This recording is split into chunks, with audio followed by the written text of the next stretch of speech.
Hello everyone, welcome back on my YouTube channel. In management, today we are going to start McKinsey 7S framework under modern approach. Okay, so let's cover. So this figure is related to McKinsey 7S framework and include 7S. These are structure, system, strategy, skills, shared values, staff and style. So let's cover what are the main role play by these elements. So first of all we have to understand what about the introduction of this concept. Okay, so this model was developed in late 1970s by Tom Peters and Robert Waterman. Pay attention on this point. It is developed by Tom Peters and Robert Waterman, who are former consultant at McKinsey and Company. Okay, they identified 7 internal elements of organization. So these elements are very important for every organization. किसी भी organisation की बात कर रहे हैं, उस organisation के लिए ये सारे element most significant role play करते हैं. ठीक है, whether you want to achieve efficiency, whether you want to improve your productivity and effectiveness, you have to follow these all elements in very effective and efficient way. ठीक है, structure, there must be proper structure, there must be proper system, style, staff, skills, strategy. So you have to focus on these points, so you can ensure कि easily you can achieve organizational goals or objectives. Okay, so you can use the 7S model in the wide variety of the situation where it's useful in to examine how the various part of organization work together. ठीक है, किसी भी organisation की बात करें, उस organisation में क्या है, कुछ एलिमेंट्स होते हैं. जैसे कि मैंने बताया था, अगर मैं किसी भी ऑर्गेनाइजेशन की बात कर रहा हूँ तो उस ऑर्गेनाइजेशन में कुछ बेसिक एलिमेंट्स होते हैं, जैसे कि पीपल, ठीक है, ग्रुप, टेक्नोलॉजी और स्ट्रक्चर. इन सबको मिला के हम किसी ऑर्गेनाइजेशन के बारे में डिस्कशन करते हैं. ठीक है, कोई भी ऑर्गेनाइजेशन अगर हम रन कर रहे हैं तो ये मोस्ट इंपॉर्टेंट एलिमेंट्स होते हैं जिनको प्रॉपर हमें प्लानिंग करनी होती है, डिसीजन मेकिंग करनी होती है और बेटर तरीके से हमें उनको प्रॉपर फॉर्म ऑर्गेनाइज करना होता है. ठीक है, तो इसी तरीके से मैकेंसी 7S फ्रेमवर्क में 7 एलिमेंट बताए गए हैं कि ये जितने भी 7 एलिमेंट्स हैं ये भी किसी भी ऑर्गेनाइजेशन की एफिशिएंसी और इफेक्टिवनेस के लिए मोस्ट इंपॉर्टेंट रोल प्ले करते हैं. अगर आप चाहते हो आपकी ऑर्गेनाइजेशन बेटर तरीके से परफॉर्म करे, आपकी ऑर्गेनाइजेशन में एक प्रॉपर कॉर्डियल इंटरपर्सनल एनवायरनमेंट बना रहे, ठीक है, आपकी प्रोडक्टिविटी हमेशा टाइम टू टाइम इंप्रूव रहे, so these elements are very important for the achievement of organisational goals और objectives. Okay, for example, it can help you to improve the performance of your organization or to determine best way to implement proposed strategy. Okay, framework can be used to examine the likely effect of future changes in the organization. और जैसा कि हमें पता है future क्या है, uncertain है, कुछ नहीं पता फ्यूचर में क्या होने वाला है, but you can make a proper strategy to face the future circumstances. Future में अगर कोई भी सर्कमस्टेंसेस आने वाला है, कुछ अनसर्टेनिटी जो हमारे बिजनेस के लिए आने वाली है, तो अगर आपने इन एलिमेंट्स को प्रॉपरली अरेंज कर रखा है तो बेटर तरीके से आप अनसर्टेनिटी और रिस्क को फेस कर सकते हो. ठीक है, और टू अलाइन डिपार्टमेंट और प्रोसेस ड्यूरिंग अ मर्जर और acquisition, you can also apply the McKinsey 7S model to element team of a project. ठीक है, so checklist questions for McKinsey 7S framework. Following questions are starting point of exploring your situation. ठीक है, अगर मैं अलग अलग elements की बात कर रहा हूँ तो ये एलिमेंट्स कुछ क्वेश्चंस को इंक्लूड करते हैं, जैसे कि फर्स्ट है स्ट्रैटेजी.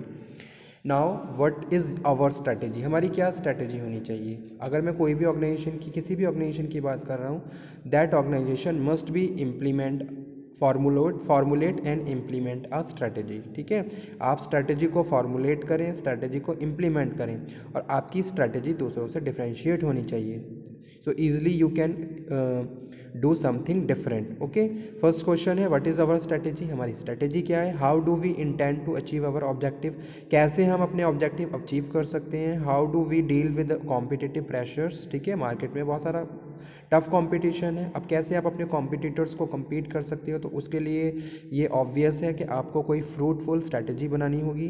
अब how are changes in customer demand deal with. ठीक है, कस्टमर की डिमांड में जो चेंजेस आ रहे हैं कैसे हमें डील करना है. How is strategy adjusted for environmental issues, environment में बहुत सारे इश्यूज़ होते रहते हैं. ठीक है, चाहे मैं इंटरनल एनवायरनमेंट की बात करूं, एक्सटर्नल की, तो कैसे हमें उन इश्यूज़ को फेस करना है, प्रॉब्लम्स को सॉर्ट आउट करना है. सेकंड है स्ट्रक्चर. स्ट्रक्चर, ऑर्गेनाइजेशन का एक स्ट्रक्चर होता है. How is the company team divided, company को कैसे डिवाइड करना है, टीम कैसे डिवाइड करनी है, व्हाट इज़ द हायरार्की, क्या हायरार्की होगी, ठीक है, क्या क्या कितने लेवल होंगे, level, how do the various department coordinate activity, अलग अलग डिपार्टमेंट में किस किस एक्टिविटी को परफॉर्म करना है, how do we team member organize and align themselves, इस डिसीजन मेकिंग सेंट्रलाइज और डिसेंट्रलाइज, ठीक है, पावर अथॉरिटी को रिटेन करके रखना है या उसको डेलीगेट भी करना है, is this as it should be given, what we are doing, where are the line of communication, किस तरीके से कम्युनिकेशन प्रोसीड होगा। और उसके बाद है system, what are the main system that organization, हर ऑर्गेनाइजेशन में कोई ना कोई एक सिस्टम होता है जिसमें सारे लोग मिलकर काम करते हैं। अगर ऑर्गेनाइजेशन में सिस्टम नहीं होगा, ठीक है, there are certain rules and regulation that must be impose on the employees, तो सिस्टम में काम करिए, ठीक है। Consider financial and HR system as well as communication document storage, where are the control and how are they monitored and evaluated, what internal rules and process does the team to keep track. Shared value, next है shared value, जो question include करता है वो है what are your organization core value, organization की, आपकी organisation की value क्या है, ठीक है। हर ऑर्गेनाइजेशन की कुछ ना कुछ वैल्यूज़ होती हैं, ऑर्गेनाइजेशन की सर्टेन जो वैल्यूज़ होती हैं उसके हिसाब से वो अपने लिए प्लानिंग करते हैं। What is corporate team culture like, how strong are the values, what are the fundamental value of the company. Style, how participative is management, leadership style, कौन सा लीडरशिप स्टाइल आप फॉलो करेंगे, आप ऑटोक्रेटिक स्टाइल्स फॉलो करेंगे या आप participative या फिर आप सपोर्टिव, ठीक है। तो ये भी पता होना चाहिए कि भाई आपकी ऑर्गेनाइजेशन में कौन सा स्टाइल फॉलो हो रहा है और कौन सा स्टाइल फॉलो होना चाहिए according to the your situation. How effective is that leadership, ठीक है, कितनी लीडरशिप इफेक्टिव होनी चाहिए। Do employ team member tend to competitive और cooperative, are there are real team functioning. Staff, what positions are specialisation are represented, कितनी positions हैं, कितनी positions को आपने डिवाइड किया है, specialisation. What position need to be filled, कौन सी पोजीशन को हमें बेटर तरीके से फिल करना चाहिए। Are there gap in the requirement. Skills, what are the strongest skills represented, ठीक है। So the 7 element of McKinsey framework model categorize the 7 element, इनमें जो स्टार्टिंग के मैंने बताए थे ये हार्ड एलिमेंट्स होते हैं, ठीक है, जैसा कि इस फिगर में दिखाया गया था अभी देखिए। So these are the hard element, strategy, structure and system, and below skills, shared values, staff और style, these are the soft elements, ठीक है। So let's cover, these elements are relatively easy to identify and management can influence them directly. 4 soft elements, other hand, so let's start.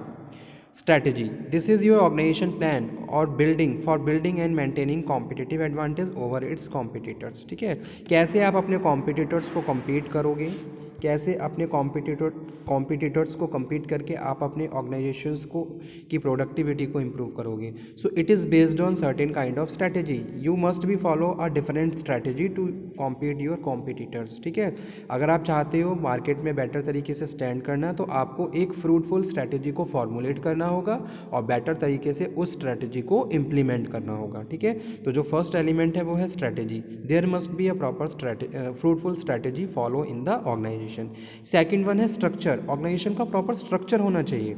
आपके जो भी आपकी organisation है उसमें आपने क्या करा, उसका स्ट्रक्चराइजेशन किया, डिपार्टमेंटलाइजेशन कर दिया, उसमें भी अलग अलग जो पोजीशंस हैं उनको आपने क्या है डिवाइड किया, ठीक है।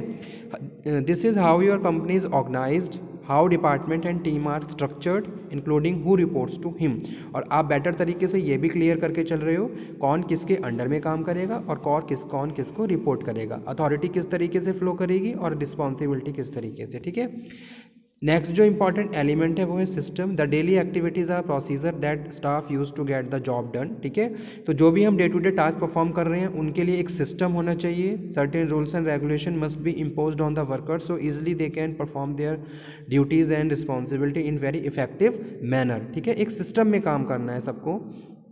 नेक्स्ट वन है shared values, these are the core value of the organisation and reflect the general work ethic, ठीक है। एथिकली प्रैक्टिस को फॉलो करना, it is also primary responsibility of organisation in current scenario, ठीक है। Ethically practice, कितना ethically आप काम कर रहे हो, कस्टमर के साथ फेयर ट्रीटमेंट कर रहे हो, ठीक है।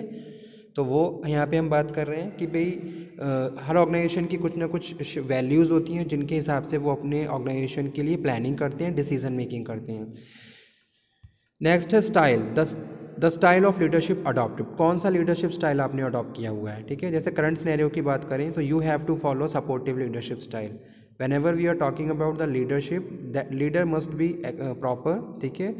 he and she has such kind of traits, उनके पास कुछ ऐसी ट्रेड्स होनी चाहिए ताकि वो बेटर तरीके से, और उन्हें ये भी पता होना चाहिए फॉलोवर्स के नेचर के बारे में, कि फॉलोवर्स के नेचर के हिसाब से हमें अपने लीडरशिप स्टाइल को चेंज भी करना होता है।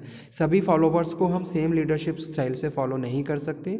सो time to time you have to change your leadership style also, so better you can ensure organisation objective और गोल्स, ठीक है। Staff, the employees and their general capabilities, तो प्रॉपर स्टाफ होना चाहिए। Skills, actual skills and competencies of the organisation employ, ठीक है। आपके जो एम्प्लॉयज़ हैं वो कॉम्पिटिटिव होनी चाहिए, they have such skills and must be polish that skills time to time, so better they can increase their performance, ठीक है। So to apply McKinsey 7S model in your organization, follow these steps. Start with the shared values. They are consistent and your structure, strategy and system. ठीक है, इनमें हम changes नहीं कर सकते, structure हम बार बार चेंज नहीं कर सकते, ठीक है। सो start with your shared values, they are consistent with your structure, strategy and system. If not, what needs to change? Then look the hard element, your strategy, structure and system, ठीक है। पहले आपने shared values पे अपनी values बनाई, ठीक है, अपने वैल्यू सेट करी, फिर उसके हिसाब से आप क्या कर रहे हो, स्ट्रक्चर रेडी कर रहे हो, एक सिस्टम तैयार कर रहे हो और एक फ्रूटफुल स्ट्रेटेजी फॉर्मुलेट कर रहे हो। So how well does each one support the others, identify where changes need to be made. अब ये जितने भी 7 एलिमेंट्स हैं ये आपस में इंटर रिलेटेड भी हैं। अगर आप स्ट्रक्चर में कुछ चेंज करते हो तो उसका इफेक्ट सिस्टम पे पड़ेगा, ठीक है, या सिस्टम में कुछ चेंज कर रहे हो तो आपकी स्ट्रेटजी वहाँ पे इफेक्टेड होगी, ठीक है। So next look at the soft element, shared value, skills, style, staff. Do the support desired hard elements, do they support another. As you adjust and align the element, you will need to use interactive process of making adjustment, okay. So okay student, thank you very much. These are the 7 elements which play very important role for organization success, ठीक है। कोई भी organisation, उस organisation में proper एक structure होना चाहिए, system होना चाहिए, स्टाइल्स प्रॉपर फॉलो करना है आपको, आपकी जो वैल्यूज़ हैं वो मेंटेन होनी चाहिए, जिनके हिसाब से आप प्लानिंग कर रहे हो, डिसीजन मेकिंग कर रहे हो कि आपको अपनी ऑर्गेनाइजेशन को कहाँ लेके जाना है, आप किस तरीके से अपने कस्टमर के साथ ट्रीट कर रहे हो, ठीक है। स्टाफ होना चाहिए प्रॉपर, कॉम्पिटिटिव स्टाफ होना चाहिए, उनके पास प्रॉपर टेक्निकल मैनेजरियल स्किल्स होने चाहिए ताकि बेटर तरीके से वो प्लानिंग, डिसीजन मेकिंग और प्रोडक्शन कर सकें, और ऑर्गेनाइजेशन को एक स्ट्रैटेजी के हिसाब से आपको रन करना है, ठीक है। सो मैकेंसी 7S फ्रेमवर्क में यही बताया गया है कि भाई जितने भी एलिमेंट्स हैं ये ऑर्गेनाइजेशन के लिए मोस्ट इंपॉर्टेंट रोल प्ले करते हैं, जो कि पार्ट है मॉडर्न अप्रोच का। तो आज की स्लाइड में इतना ही, नेक्स्ट स्लाइड में हम फिर से बात करेंगे एक नए टॉपिक पर। If you have doubt any query then you can again discuss. Thank you.